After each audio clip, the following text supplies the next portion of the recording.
They demolished my family's 80-year-old bridge with a bulldozer at 6 a.m. on a Tuesday. They didn't even try to hide it. They stood there filming on their phones, laughing while the stones my grandfather laid in 1943 cracked apart and slid into Blackwater Creek, like bones giving way after 80 winters of holding the line.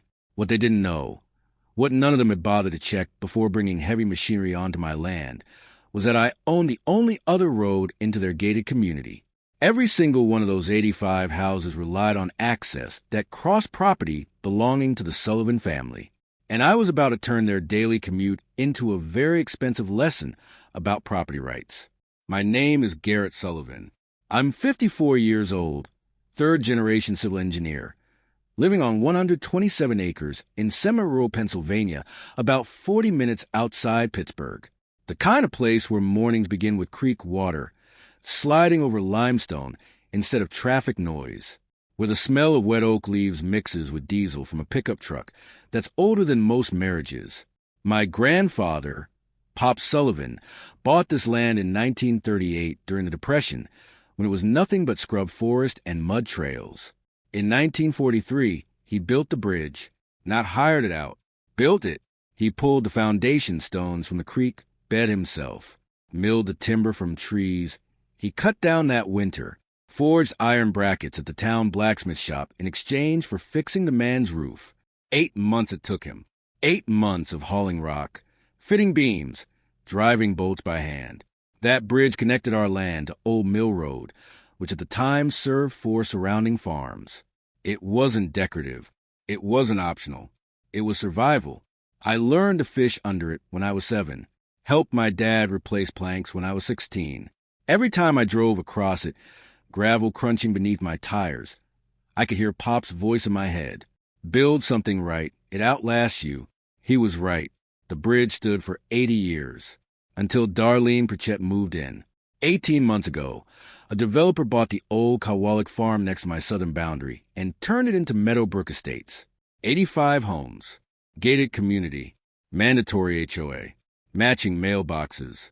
The kind of place where people complain about the shade of someone's mulch. They needed a sewage easement across my land during construction. I negotiated $12,000. Legal agreement recorded with the county. Should have been the end of it. Then I met Darlene Pritchett, 62 years old, real estate agent, bleach bob haircut, Tesla Model X, monogrammed everything. She became HOA president 3 months after moving in and apparently decided that gave her authority over the entire zip code. In April, she knocked on my front door without calling and handed me a certified letter. It demanded I remove my bridge within 30 days, claimed it was an environmental hazard and an eyesore, said it violated HOA safety standards. I read it twice before looking up. Ma'am, I told her, that bridge is entirely on my property. Your HOA has zero authority here. She smiled at me like a teacher correcting a slow student. We have documentation showing it's abandoned county infrastructure, she said. Your documentation is 4 pages from a landscaping company. I replied, there isn't a licensed engineer's signature anywhere in it. Her smile tightened. We'll follow up through proper channels. 1 week later, at 6:04 a.m., I woke to the sound of a diesel engine on my land. I ran outside in boots and boxers just in time to see a bulldozer tearing into the side of the bridge. Stone shattered. Timber snapped. 80 years of work collapsed in minutes. I screamed at the operator to stop. He waved me off. Lady said it's county demo. Got a work order. Then I saw them. 3 SUVs parked along my access road. Darlene and 2 HOA board members standing there filming, laughing. 40 minutes later, the sheriff arrived. By then, the bridge was rubble. The deputy took a report and told me it was a civil matter. I'd have to sue. Darlene handed him a folder.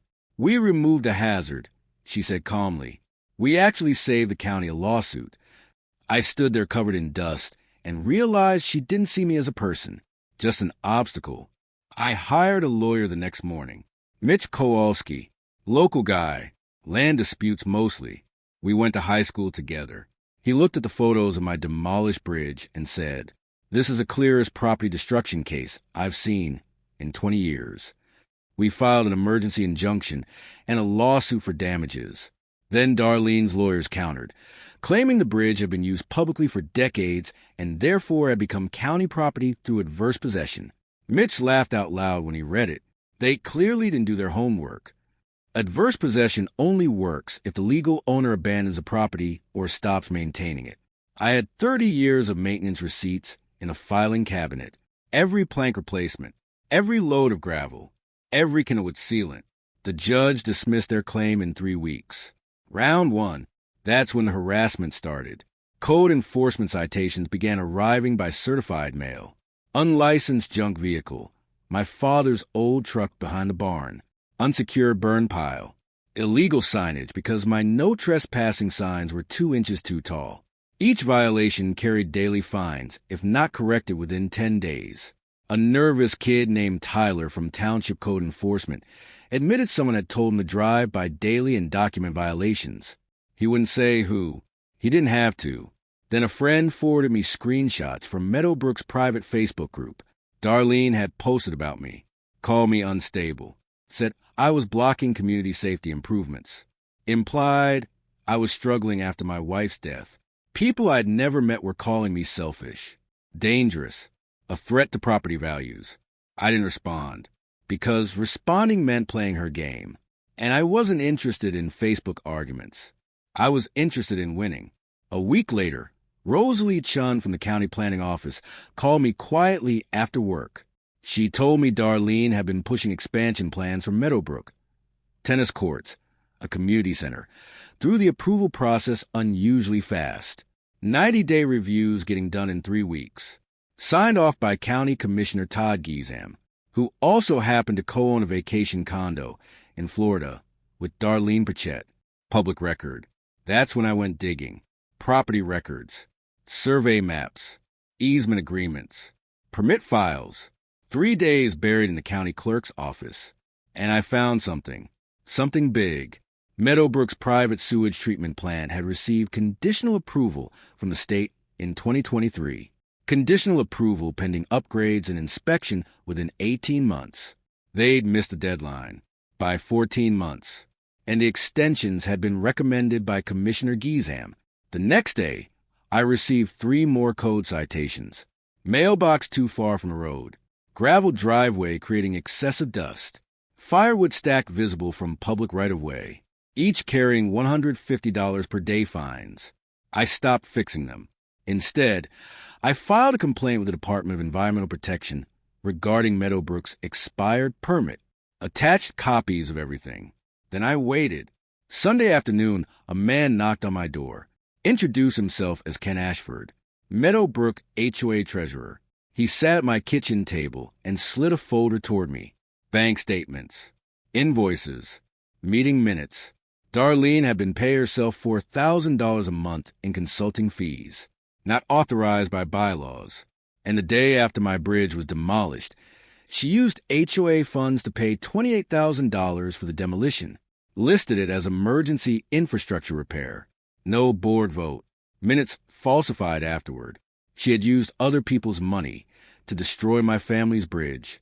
That night, I called a local investigative journalist, Andrea Walsh, told her the story was bigger than a property dispute, told her it involved fraud, conflict of interest, environmental violations.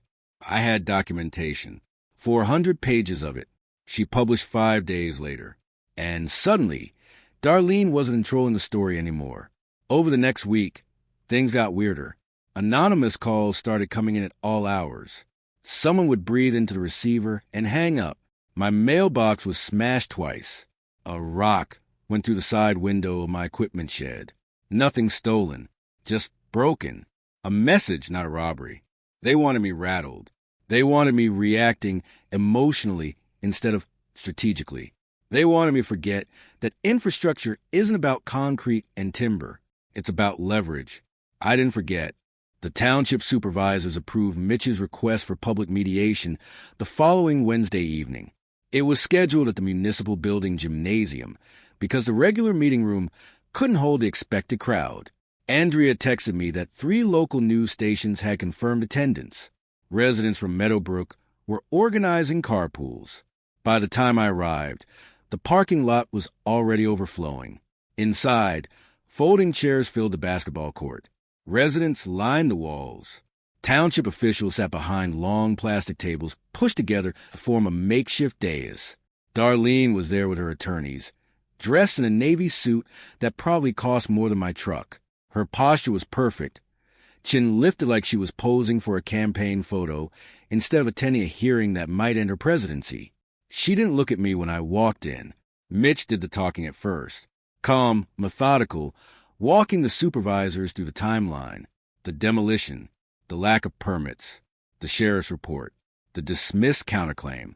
He introduced the expired sewage permit and the ethics investigation into Commissioner Geesham as context, not accusations, just facts. Then it was my turn. I stood up slowly and walked the microphone. My hands weren't shaking anymore. My grandfather built that bridge in 1943. I began. He pulled the stones from Blackwater Creek by hand. It took him 8 months. My father maintained it for 30 years. I've maintained it for 30 more. I paused, letting the room settle. On a Tuesday morning at 6 o'clock, it was destroyed in 40 minutes without permits, without legal authority, and without my consent. There were murmurs from the Meadowbrook side of the room. I'm not here to punish anyone, I continued.